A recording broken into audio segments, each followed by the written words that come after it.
Hello and welcome back. I hope that you have been enjoying this show so far, the series so far, as much as I have.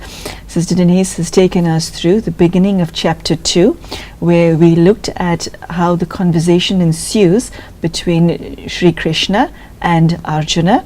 And the first part we looked at is the words that God uses to address his friend. So the next question that I have for you, Sister Denise, comes from page 16 of the translation in my possession, where I must admit I struggled to make head or tail of the meaning of this section. It says, "It is found that the unreal has no being. It is found that there is no non-being of the real. The certainty of both these propositions is indeed surely seen by the perceivers of truth." Yes, so it's a deep one. Yes, please explain it in a way that's more palatable, because I struggled with this. Looking at the first part of it. It is found that the unreal has no being. So what I understand about that is that inanimate objects do not have a soul. Of course. Okay, after that I get lost. It is found that there is no non-being of the real. Yes, so it's actually the other side of the coin. Something that is real persists. Anything that is inanimate is in a constant state of change. What the Brahma Kumari's knowledge says is that the soul changes. What the conventional Gita says is that the soul doesn't change. So there you have a very interesting contrast or difference of angle. The incorporeal Supreme Father, the Supreme Soul, whom we call Shiva, the benefactor, the seed, and the point, says, "I am changeless and I am real. You are real as souls and you change.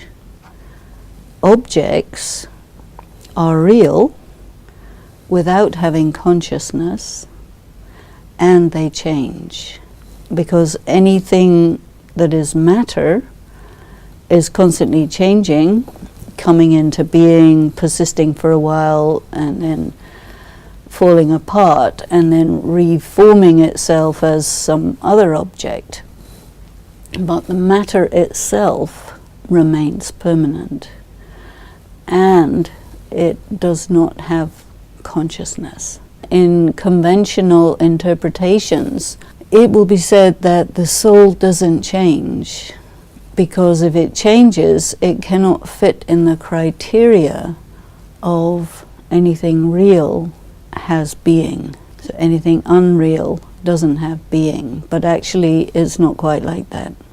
God is real, changeless, has being. Or any soul, but especially a human soul, changes. But it doesn't stop existing as an individual entity. So it's very, very subtle. And from the conventional Gita, you would not get that. So this is one of the very interesting differences that we find in the knowledge given by Shiv Baba through Brahma Baba, the Brahma Kumaris, is that a soul remains intact, eternally, immortally, and it changes quality. But it doesn't fall apart and reform itself as something else in the way that matter does. And matter is one thing. There's a fixed amount of it. As Einstein had pointed out, it cannot be created or destroyed, so in that sense is real, but it doesn't have its own consciousness. Sister Denise, thus far, Arjuna has been educated on the inner workings of the self.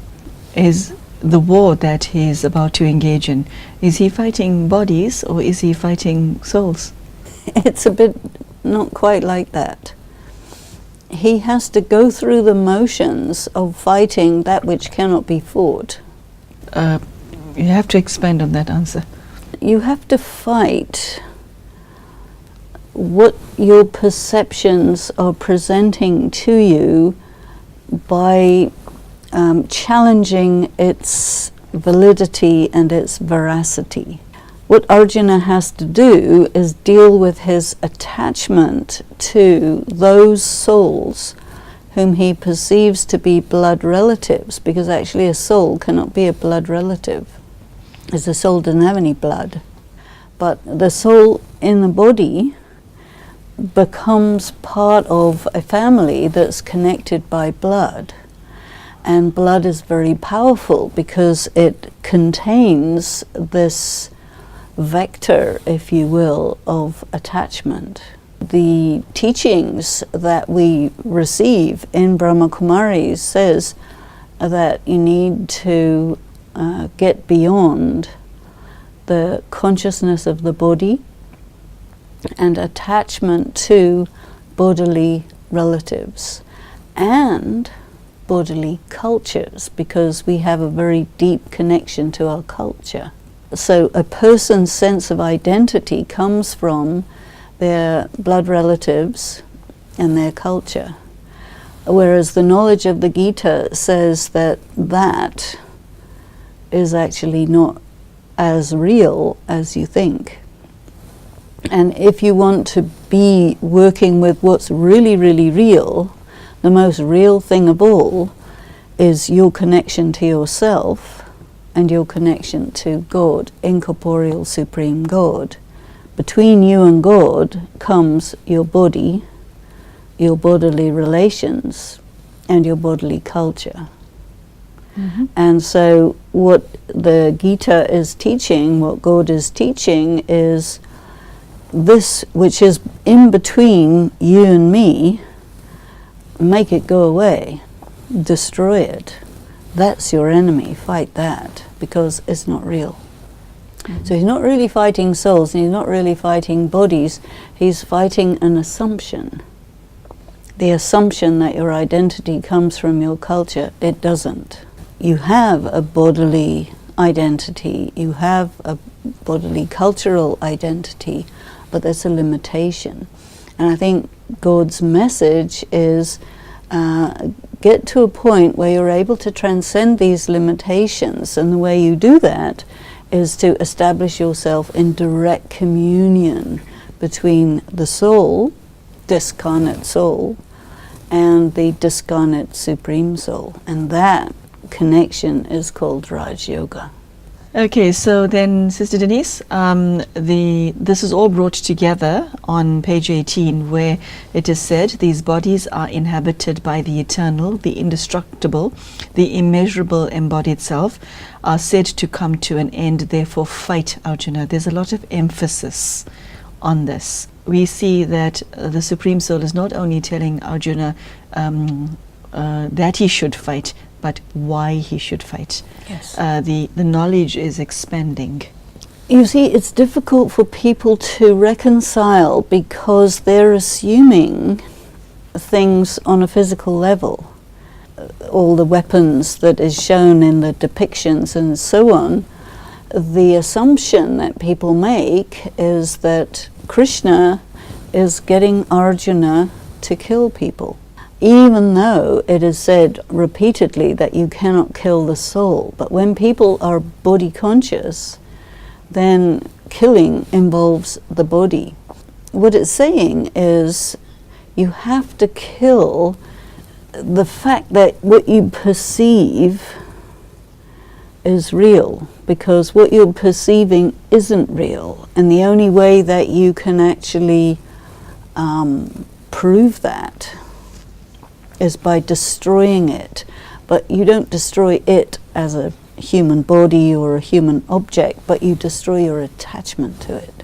Because it only has importance to you if you're attached to it. If you're not attached to it, it doesn't matter. The message or the story of immortality continues in chapter 2, stanza after stanza. we hear about the embodied self is neither born nor does it die at any time. We hear that it's not slain when the body is slain.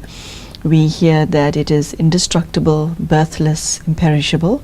One gets the sense that God is grinding this in to Arjuna because of his reluctance to learn the lesson.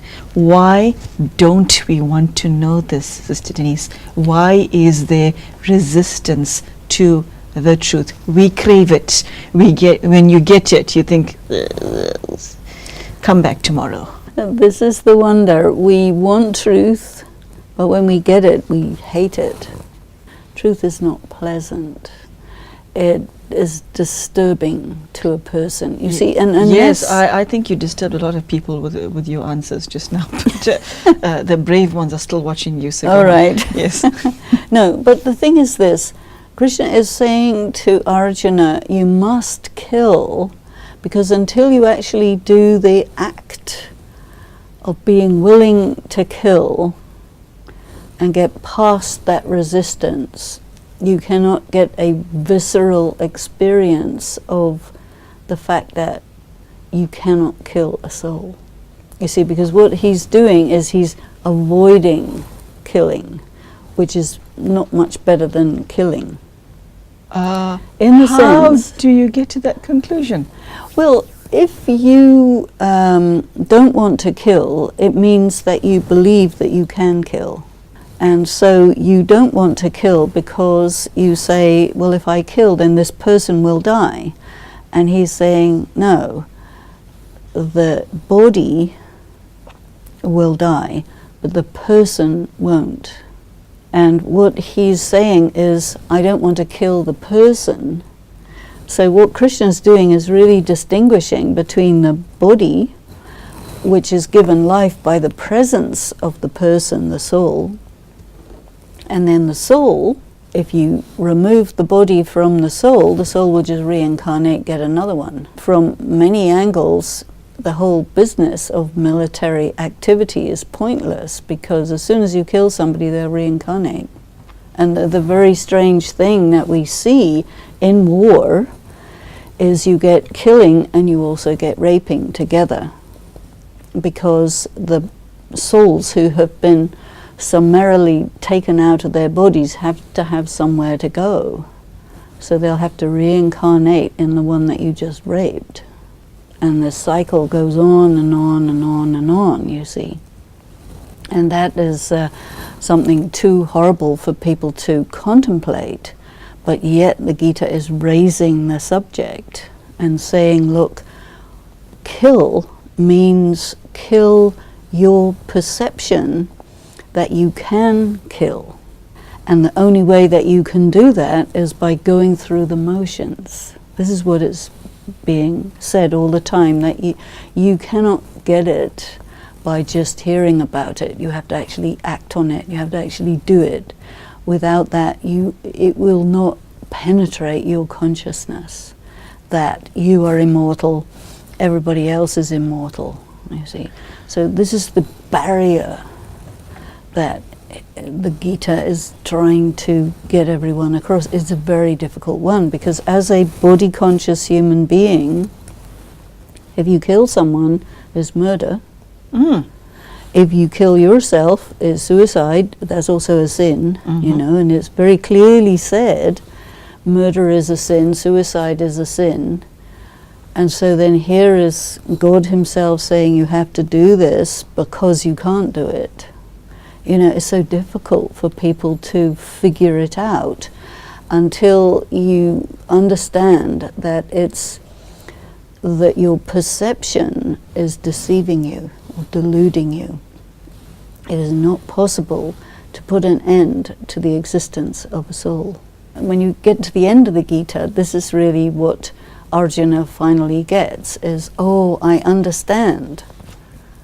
My attachment, my delusion is broken. So, Sister Denise, having explained the story of immortality to his friend, God then explains to him the aspect of reincarnation and what it entails.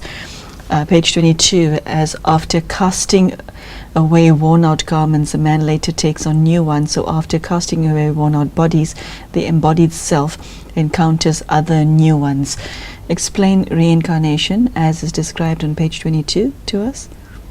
The soul casts away worn-out bodies, and the embodied self encounters other new ones. Well, normally speaking, you will hope to die of old age because your body no longer will serve you, and so you leave it, and then you will go into a womb, spend some time in that womb while your body is reaching a stage that is mature enough to take birth as a baby, and then the soul will grow up and pass through childhood, youth, maturity, and again become old, and then again leave the body and start again as an infant. Now, there is also the possibility of untimely death. When you're on the battlefield, generally speaking, the soldiers are young, and so they will be killed at an early age, and they are very traumatically cast out of one body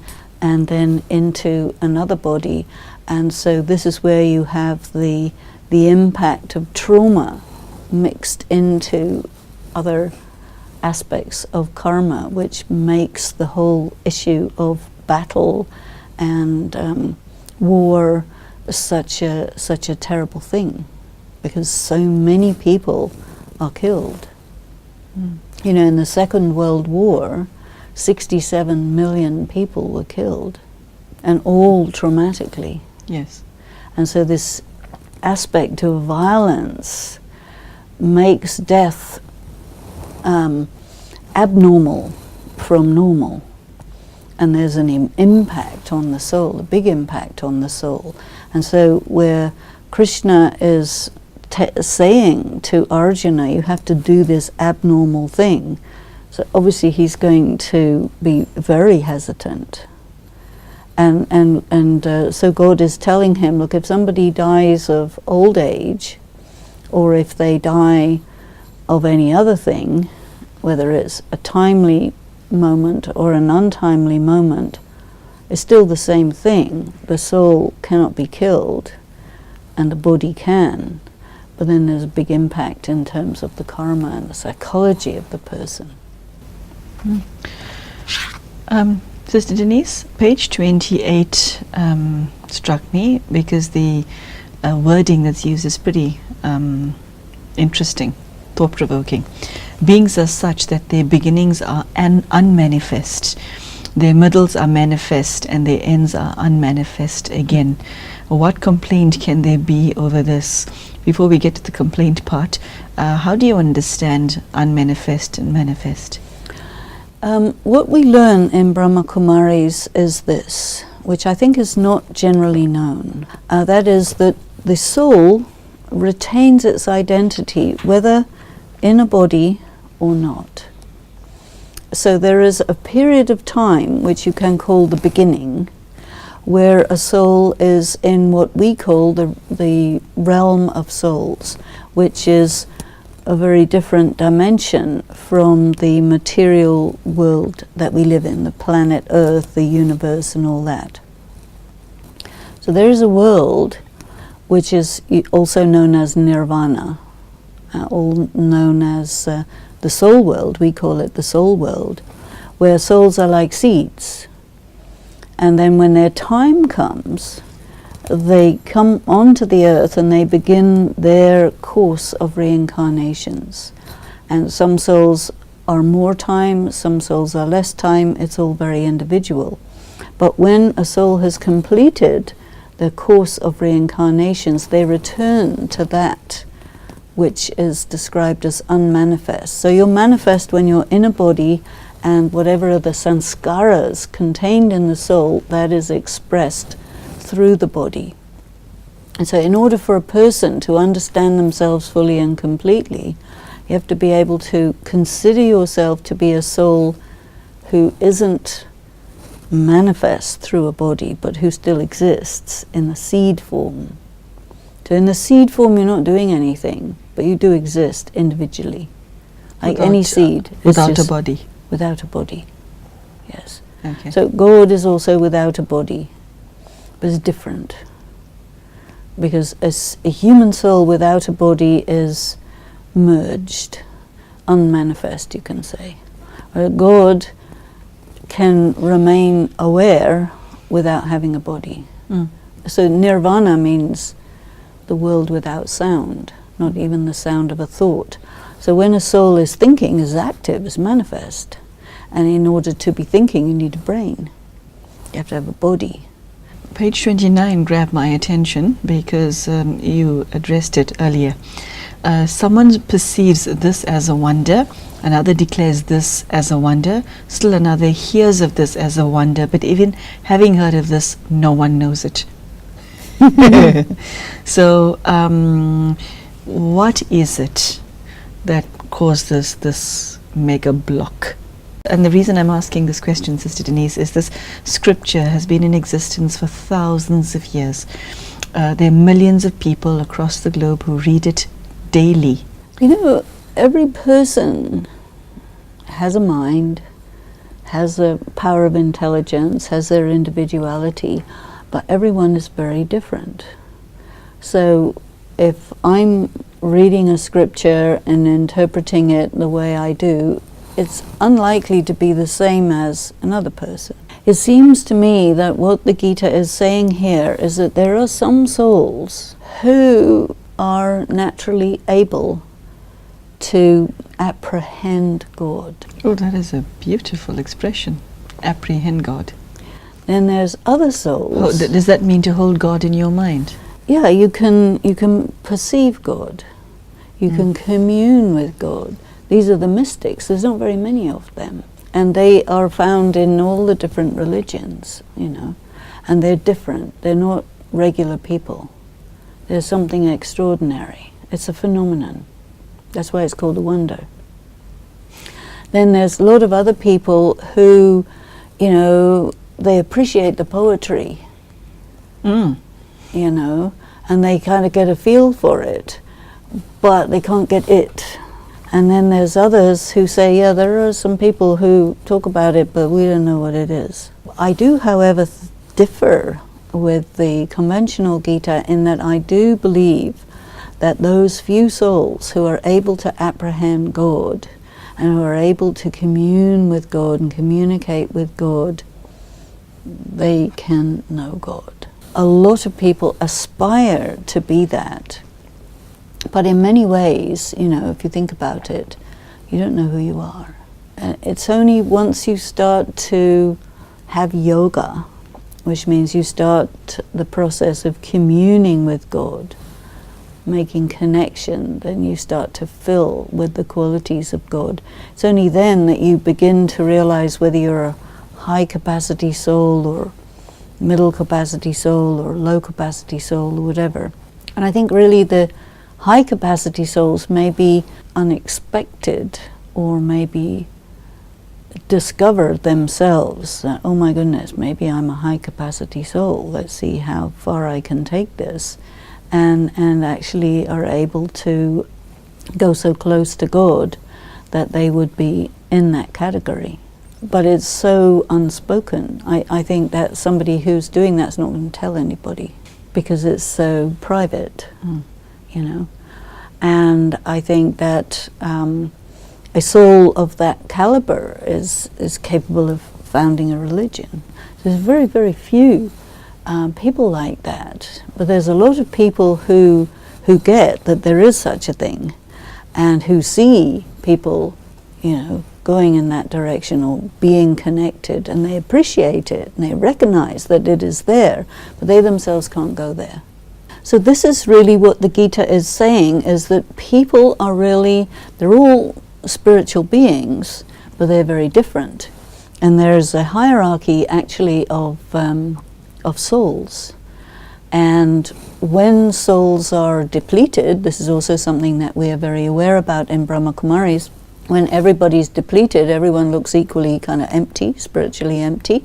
But it's once you start to fill through meditation with the energy of God, the qualities of God, that you start to feel the differentiation, because a low caliber soul, you can say, can't feel very high. It's sort of like batteries.